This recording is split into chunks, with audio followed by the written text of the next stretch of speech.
Welcome to the deep dive. You've handed us a really interesting set of sources today. Yeah. They dive into some, well, pretty extraordinary claims, Yeah. painting a picture of reality that's, well, it's wildly different from what we normally talk about. So fair. We're talking secret government programs, hidden tech, powerful hidden groups, even off-planet connections. That's right.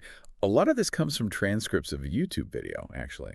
It discusses secret space programs, hidden bases, Mhm. technology that's supposedly suppressed, shadow governments, that kind of thing. Okay. And we've got some extra notes, too, which bring in things like secret societies, financial conspiracies, even this place called the Quiet Zone. So what's the plan?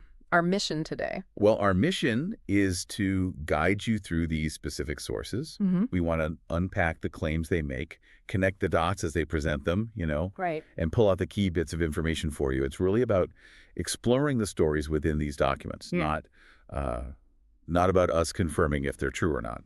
Got it. So exploring the narrative itself. Okay, let's dig in then. A core idea, it seems, running through all this material, Mhm. is that a lot of what we're taught is just wrong, misleading. Exactly. The sources suggest that establishment education systems, physics, medicine, history, you name it, are sort of designed to program our minds away from the real truth. They go pretty far with that. They do. There's even a line saying the very concept of objective truth is fading out of this world and lies will pass into history.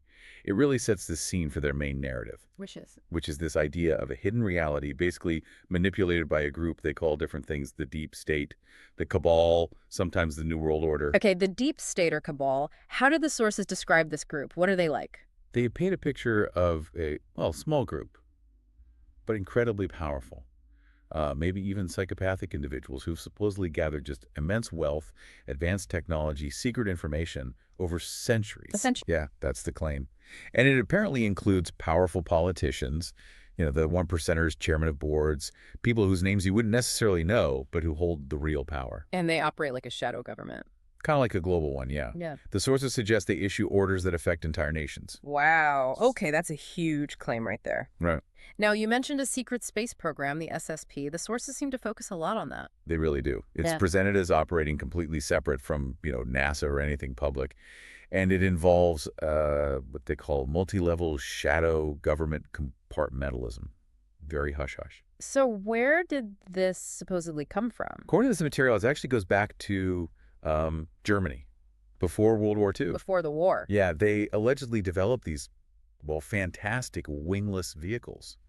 Flying saucers, basically, using strange tech like a red mercury turbine. Red mercury, what's that? It's described in the sources as this really controversial, super powerful energy source. And get this, the narrative even claims the Germans were advised by extraterrestrials. Advised by ETs. Specifically, they mention Draco reptilians helping the Germans in bases, including down in Antarctica. Okay, hold on. Draco reptilians, Antarctica. This is getting wild. It is. And the sources build on it. They claim the Nazis built huge bases in Antarctica, submarine bases, even a massive spaceport. A spaceport in Antarctica. That's the claim. And also a moon base, they call it Lunar Operations Command, or LOC, supposedly built using old alien structures that were already there. Ancient alien structures on the moon. And the story goes that after World War II, through things like Project Paperclip, where Nazi scientists came to the U.S., Right, I know Paperclip. well, these alleged assets, the bases, the tech, were supposedly handed over to the Americans and folded into the military-industrial complex. Okay, so the U.S. inherited this secret program. That's the narrative presented. And it connects to Operation High Jump. Remember Admiral Byrd's expedition to Antarctica in 1947? Vaguely. Wasn't that for exploration? Officially, yes. But these sources claim it was actually a massive military operation. Think 33 ships, 13 aircraft, 5,000 troops sent to root out Nazi installations down there. A battle in Antarctica. That's what's implied. And there's another claim connecting President Kennedy to all this. JFK.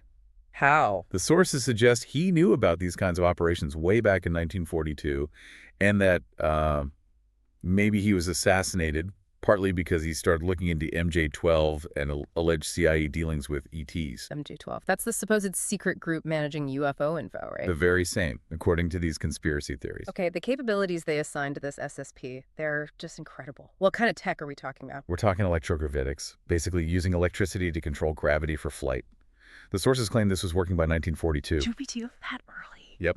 They even described flying a submarine out of the atmosphere using it. Flying a submarine out of the atmosphere. I know, it sounds completely sci-fi. They also talk about huge modular cigar-shaped ships like kilometers long. Kilometer-long spacecraft. And even warp drive. Ships that could supposedly get to the edge of the Andromeda Galaxy in 20 minutes. Andromeda in 20 minutes. That's faster than light by orders of magnitude. Exactly. And finding Earth-like planets out there, sometimes with humans, even some allegedly speaking English.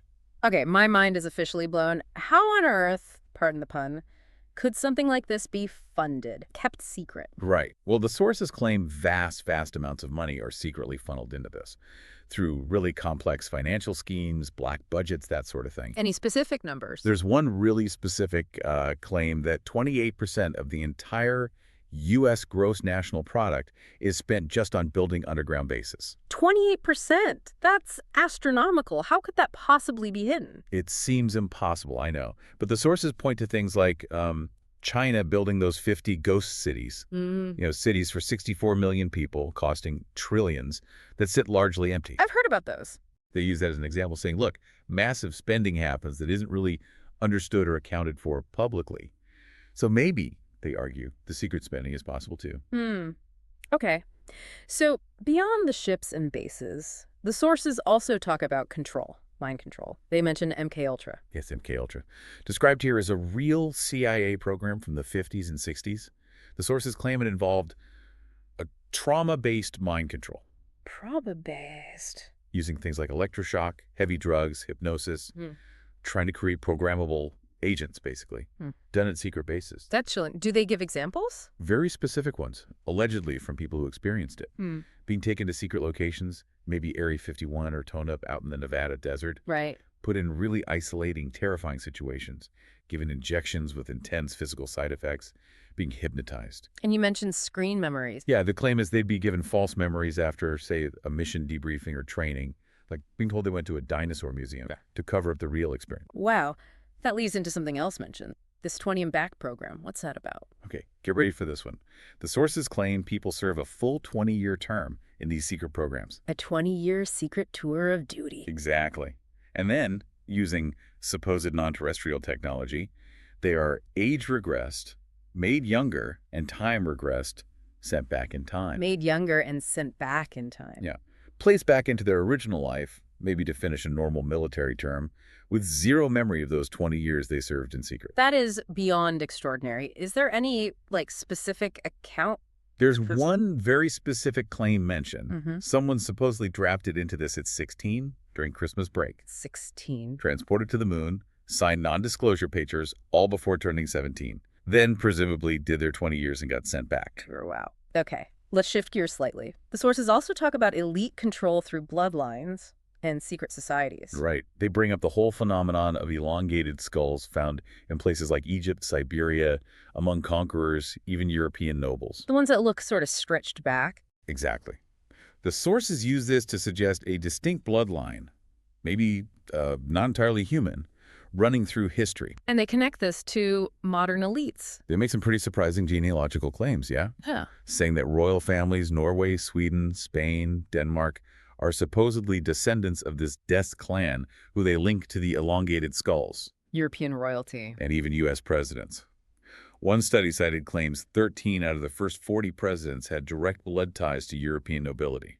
Another, supposedly done by a 12-year-old girl, traced Obama's lineage back too. That's quite a claim about presidential lineage and secret societies. Yeah, they mentioned groups like Skull and Bones, Ordo Templi Orientis, OTO. There's even a claim that naval intelligence is heavily involved in overseeing ritual activity in the U.S. Naval intelligence overseeing rituals. That's what one source claims. And the idea is getting involved in these societies leads you deeper in, you get compromised, but you also get access to secret knowledge and climb the ranks of this hidden power structure. Okay, so let's try and tie some of this together. What's the point of all this alleged control, according to the sources? You mentioned suppressed technology earlier. Right. A key idea is that these elite groups deliberately hold back advanced tech, not because it doesn't exist, but to maintain control. Like what kind of tech? Free energy is the big one mentioned. They claim Nikola Tesla discovered it, and later someone named Otis Carr built a flying saucer, the OTC X-1. A flying saucer based on Tesla's work. Apparently. And this saucer was supposedly piloted by consciousness. But Carr was allegedly run out of business to stop the tech getting out. Piloted by consciousness. Okay, so they're saying we could have free energy. That's the argument, that we're stuck with, 100-year-old fossil fuel tech for cars and stuff, because these globalists, as the sources call them, don't want free energy distributed. Why not? Control, presumably. Free energy would change everything. The sources describe it like a dam ready to burst. They even claim time travel exists already. Time travel, too. And that blueprints for an engine that could make oil obsolete are set to be released online after the inventor dies. So suppression for control, and this ties into financial control, too. Directly.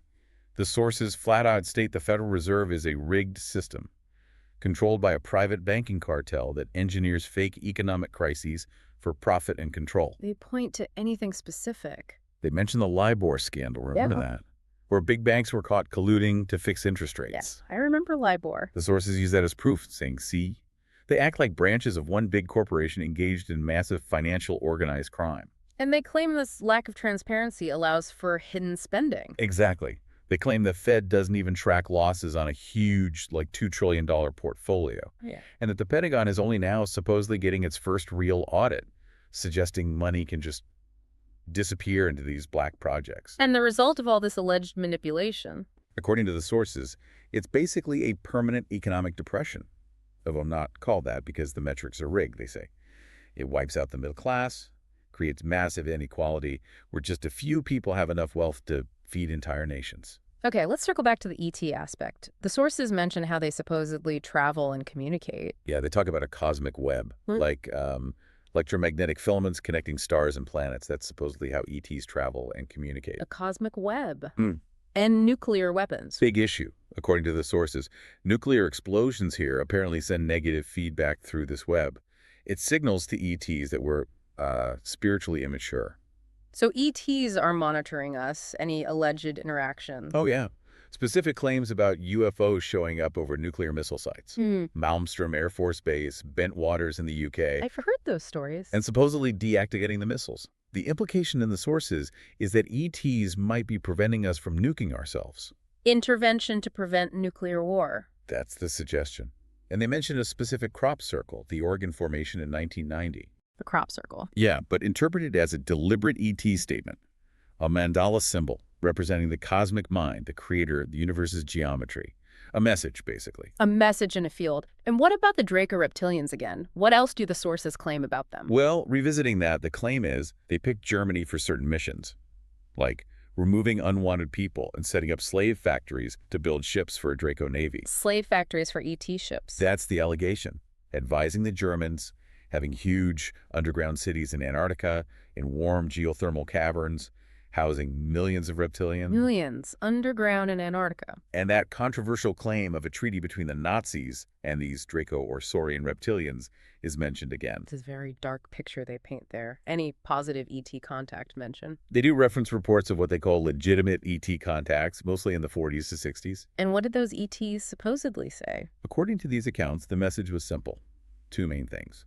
One, humanity needs to grow spiritually. Two, we need to expand our consciousness. Grow spiritually and expand consciousness. Okay. Now, is it all doom and gloom, this hidden control? Or do the sources offer any hope, any resistance? They do, actually. They introduce this idea of an alliance. An alliance. It's described as a coalition of countries, certain military groups, intelligence factions, basically elements that have supposedly broken away from the cabal. Okay. And they've allegedly been fighting this satanic, pedophile, elitist cabal, as the sources call it, for decades. They want to see it taken down and the advanced tech released. And they connect current figures to this. There's a claim that President Trump knows about advanced technologies, possibly because his uncle, John Trump, supposedly cleared out Nikola Tesla's safe after he died. Ah, the Tesla connection again. Interesting. What about QAnon? How does that fit in? The sources interpret QAnon as basically real-time updates from this alliance, an anonymous source revealing the takedown of the deep state by these white hat groups. So Q is seen as part of this battle. Within this narrative, yes. And they link it to things like the reported surge in sealed indictments in the U.S. courts. They see that as proof of a mass arrest scenario that's supposedly been planned since 2009. Have any of these supposed indictments been unsealed? The sources mention the Kick phone case, Keith Rainier, Allison Mack, as one of the few examples they connect to this, specifically citing child sex trafficking and ritual abuse claims. They also claim many in Hollywood were doing similar things to Harvey Weinstein and that he's now cooperating. Right. Okay. There was also mention of a quiet zone. What's that? It sounds different. Yeah, Green Bank, West Virginia. It's a real place, a national radio quiet zone, no Wi-Fi, no cell service, very restricted microwaves because of the radio telescopes there. So it's quiet, literally. Exactly. People who are sensitive to electromagnetic frequencies sometimes move there. But the sources sort of weave it into the broader context, maybe hinting it's a place away from the usual surveillance grid, a place where secrets could be kept, perhaps. How do they describe it? Like stepping back in time. Appalachian Mountain setting. Mix of people, scientists, artists, folks with sensitivities, locals. Abandoned buildings, tight-knit community, people gathering at the general store when the power's out. Just disconnected. A pocket of disconnection. Interesting. So wrapping up, how do the sources suggest people can resist or change things? You mentioned consciousness earlier. Yes, that comes back as really central. The spiritual growth and expanding consciousness message, supposedly from the ETs, is presented as the key. How so? The sources make this bold claim that we can remake the world, achieve full disclosure of all this hidden stuff just through the power of consciousness. Through consciousness alone. By focusing our collective energy, basically, with love for each other and the planet. It's presented as a powerful force for change. They even argue for God or Yahweh, based on human emotions, conscience, negative thoughts maybe being demonic influence, emphasizing prayer and belief as counteracting negative forces. So a spiritual, consciousness-based solution is proposed. That seems to be a major theme, yeah. Okay. We have covered a lot of ground here. Just to recap for you listening. Secret space programs, hidden bases on Earth, the moon, maybe beyond, ancient aliens, reptilians, mind control, the 20 and back program. Suppress free energy, time travel, manipulated financial systems, elite bloodlines, secret societies. And this ongoing battle between a hidden cabal and a secret alliance, with ETs possibly involved, and consciousness as the ultimate key. It's quite a narrative. It really is. And connecting it back to you, the listener wade through all this. Well, these claims, if you entertain them even hypothetically as presented in the sources, they paint a reality just vastly different from the everyday. Absolutely. They challenge everything: history, science, who's in charge, our place in the universe. It really forces you to think critically about information, doesn't it? Especially extraordinary claims like these, even as we're just exploring what these particular sources put forward. It definitely gives you a lot to mull over. A complex, intricate web pulling threads from all over. And maybe a final thought to leave you with, based on these sources. If technologies exist that could genuinely solve huge global problems, energy, poverty, why would they be suppressed, as claimed? What does that imply about the systems we live under? And perhaps more importantly, what power might we actually have, collectively or individually, if ideas about consciousness and spiritual growth, as presented here, hold any sway? A very provocative question indeed. Thank you for joining us on this really deep dive today. And a special thank you to Blob of Blogs for putting together this fascinating and certainly thought-provoking collection of material for us to explore. Absolutely. And if you enjoyed exploring these complex and sometimes, frankly, bewildering ideas with us, and you want to keep getting analyses like this, you might like subscribing to our blogs. We'd be happy to send them straight to your inbox.